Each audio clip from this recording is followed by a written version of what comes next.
Berikut adalah petikan daripada artikel bertajuk Ustaz Harun, Sinonim Agenda Tarbiyah, tulisan Mak Zain Mat Isa, Keluaran Harakah, edisi 7 hingga 9 Februari 2014, muka surat 21.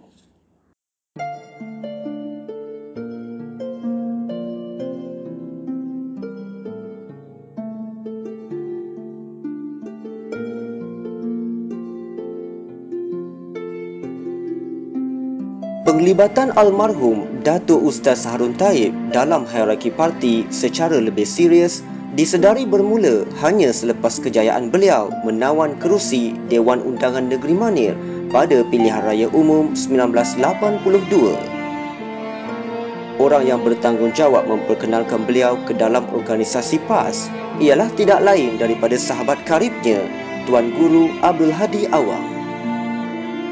Sebagai permulaan, almarhum diamanahkan 2 jawatan setiausaha kepada 2 unit organisasi diterajui Tuan Guru sendiri ketika itu, iaitu Badan Perhubungan PAS Terengganu dan Lajnah Tarbiyah dan Latihan Kepimpinan PAS Pusat. Ustaz Harun juga mula terlibat aktif di dalam Dewan Ulama Negeri dan Pusat. Penonjolan beliau bagaimanapun paling dirasai menerusi peranan sangat berkesan di dalam agenda-agenda tarbiyah sama ada di peringkat pusat maupun negeri. Kebetulan pula era 1980-an itu merupakan permulaan gelombang kebangkitan semula Islam di serata dunia. Malaysia tidak terkecuali menerima percikannya. Ceramah dan aktiviti PAS mendapat sambutan amat menggalakkan. Majlis-majlis kuliah agama pula tumbuh macam cendawan selepas hujan. Manakala aktiviti-aktiviti tarbiyah seperti usrah, tamrin, mukhayyam dan daurah mula mendapat perhatian ramai. Kesedaran untuk kembali menghayati Islam dalam masyarakat menuntut PAS tampil dengan modul atau sukatan tarbiyah yang lebih relevan dan tersusun. Kemunculan almarhum Ustaz Harun pada masa itu bagaikan pucuk dicita ulang mendatang buat PAS. Keilmuan dan pengalamannya di dalam menyusun dan melaksanakan agenda-agenda tarbiyah sejak di zaman universiti banyak membantu parti mencapai hasrat itu.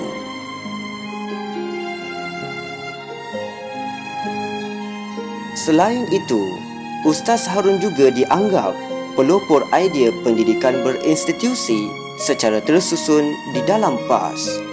Lebih-lebih lagi di negerinya Terengganu. Di bawah teraju dan tunjuk ajar beliau, tertubuhnya Ma'had Darul Quran di Masjid Rusila, sebuah institusi pendidikan Islam peringkat menengah. Dalam beberapa tahun itu juga, iaitu di akhir 80-an, bercambahnya sekolah-sekolah rendah Islam di hampir setiap kawasan di Terengganu.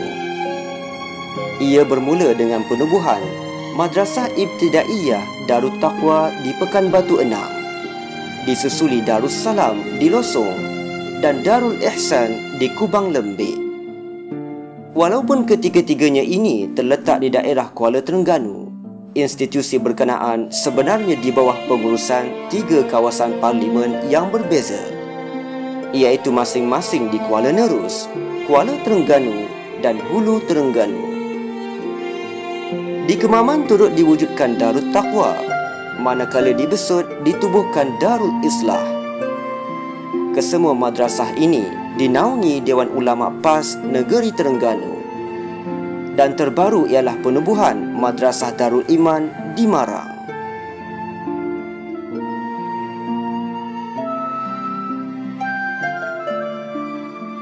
Bagi memenuhi tuntutan kesinambungan pendidikan aliran Islam ini, ditubuhkan pula Kolej Universiti Darul Quran Islamiyah di Kubang Lembik. Seperti Madrasah Darul Quran, ia juga dianggap sebagai ilham almarhum Ustaz Harun. Institusi pendidikan pra-universiti ini diwujudkan terutama bagi menampung keperluan lepasan Madrasah Darul Quran sebelum melangkah ke universiti-universiti, khususnya di Timur Tengah. Sehingga kini, sudah ramai pelajar lepasannya berjaya melanjutkan pelajaran ke Jordan, Mesir, Syria, Yaman dan United Kingdom selain universiti-universiti tempatan. Manakala sebahagian besar mereka di masa yang sama menjadi pendukung dan petugas parti yang sangat komited dan memiliki asas kefahaman tarbiyah harakiyah yang mantap.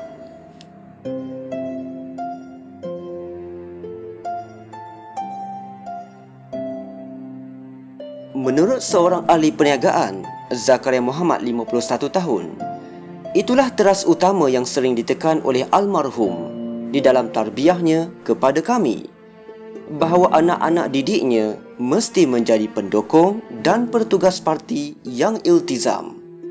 Jangan sekali-kali tinggalkan perjuangan. Ahli perniagaan ini pernah berpengalaman berusrah bersama almarhum Saban Minggu sejak 30 tahun yang lalu, dan beliau tidak dapat menyembunyikan perasaan sayunya apabila diminta komennya mengenai almarhum. Baginya, almarhum merupakan seorang murabbi yang sangat hebat dan kehilangannya sukar digalang ganti. Menurutnya, komitmen almarhum terhadap agenda tarbiyah sangat tinggi, sehinggakan di kalangan anak-anak didiknya yang rapat dengannya pun tidak dapat memastikan berapa jumlah unit usrah yang dikendali dan diterajui oleh almarhum. Menurut Zakaria, jumlah unit usrah ini terlalu banyak, tak dapat nak dikira, dan kebanyakannya melibatkan golongan terpelajar, kalangan penjawat awam dan profesional. Bahkan, katanya terdapat sekurang-kurangnya 2 unit usrah yang dikendalikan almarhum yang khusus melibatkan golongan korporat dan profesional sahaja.